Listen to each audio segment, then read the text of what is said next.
Nope, nope, nope. All right, I got this.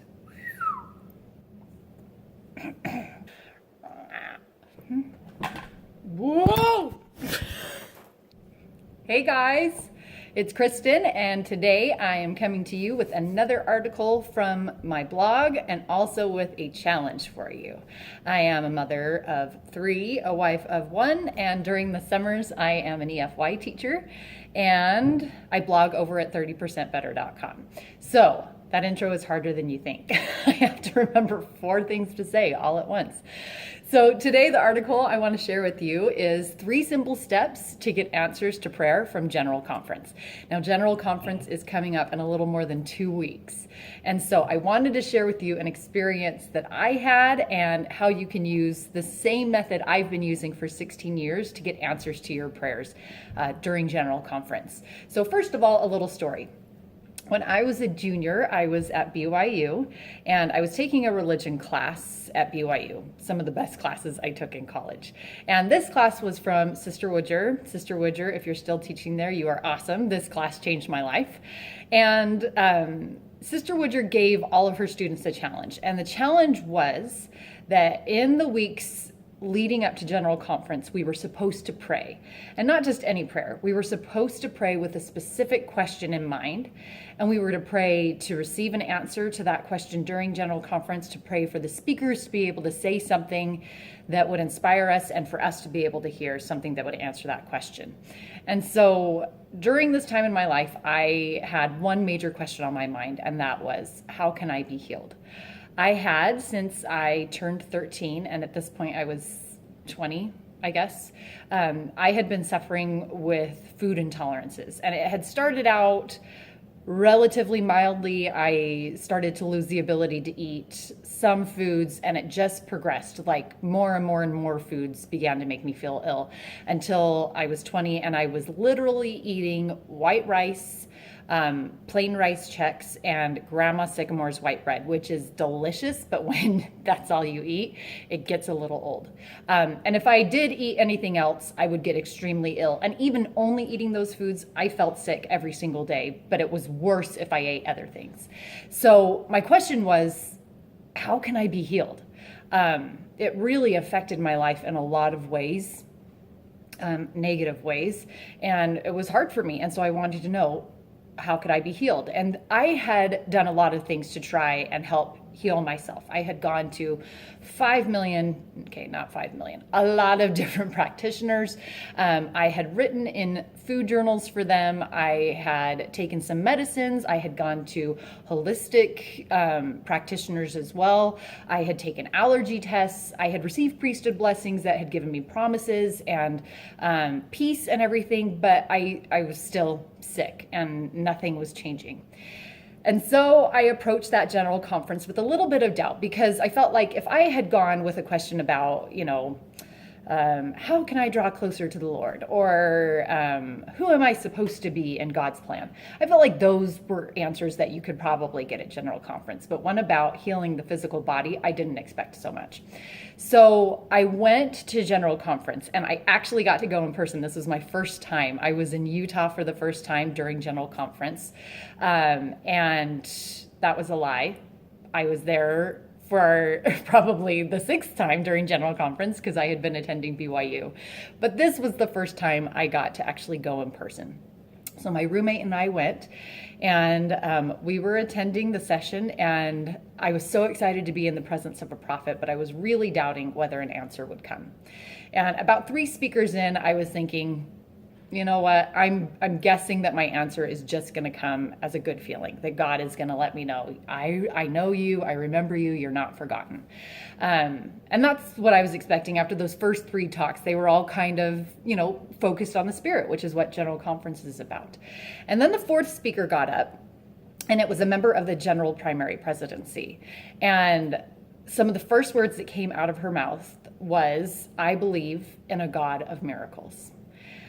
And at that moment, I knew my prayer was being answered.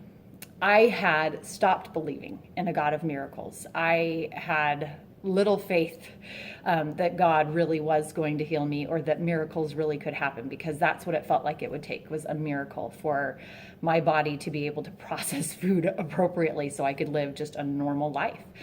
And as soon as she said that, I knew my prayer was being answered, and I just started crying. And through my tears, I grabbed a piece of paper and a pencil, and I started writing down everything that she said that felt important, everything that I felt as she said it. And the answers came. They came over and over and over. And at that point, I gained a testimony of a lot of things. First, that God really does answer prayers. Second, that General Conference is a place where we can receive revelation. And third, that the method that my teacher had given to me to receive answers totally worked. And I want to share with you specifically how to do this, how to prepare yourself in such a way that you can also receive answers to prayers. Because sometimes the answers aren't quite as obvious. Sometimes the answers come really just as an impression. I've received answers as an impression during a talk that had nothing to do with my question, but the Spirit was able to speak to me because I was listening. So I want to share with you what I do and what I've done for the past 16 years in order to get answers to my prayers at General Conference. So there are 3 steps. The first one is that you have to pray with a question in mind. And this isn't just a general question like, I don't even know what a general question is, but does God love me? I guess that's a specific question. I don't even know what a vague question is. I guess I have too much practice at asking specific questions, but be very specific in your question. Be as specific as you can. Mine was, how can my body be healed? Other years it has been, how can I help my child with this? Or my relationship with my husband isn't very good in this area. How can I improve that area of my marriage? And so be as specific as you can. Whatever your question is, make sure that you're asking that question. And you need to include that question in every single prayer you say for at least 2 weeks leading up to General Conference. When you say your food prayers, when you say your morning prayers, when you say your evening prayers, when you say you're about to leave the house prayers, whatever prayers you say, ask that question. Ask that you will be able to hear what the Spirit wants you to hear during conference, and ask that the speakers will be inspired to say what you need to hear as well. So the first step is ask. The second step is to come to General Conference with a piece of paper and a pencil. Now, this is probably the hardest part. It's really hard for me. I'm guessing it'll be hard for others. But you have to put the technology away. It's so tempting. You're just sitting there watching conference for like 8 to 10 hours. It gets really tempting to pull out the laptop and maybe to take some notes on the side and also check CNN on the other side, or Pinterest, or whatever you're doing. But you got to put it away, because sometimes answers, and this has happened for me, sometimes answers are hidden in the middle of a talk in like one sentence, even just a couple of words. That's where the answer is hidden. And if you're distracted by your phone, by social media, whatever, you might miss the answer. And you could have done all that work praying and asking, and God answered your prayer, and He answered your question, and you missed it. So that is one of the hardest parts for me, but it's also one of the most important parts, and that is to have a piece of paper and a pencil. Now, Elder Scott is amazing, or he was amazing. I'm sure he is still amazing. But he talked about specifically how to receive the most out of each revelation. And he explained a specific time when he was praying for an answer, and he went to church and he wrote down some inspiration that he received. And then he took that and he pondered on it, and then he prayed about it, and he asked, Lord, is there more? Is there more that I should know?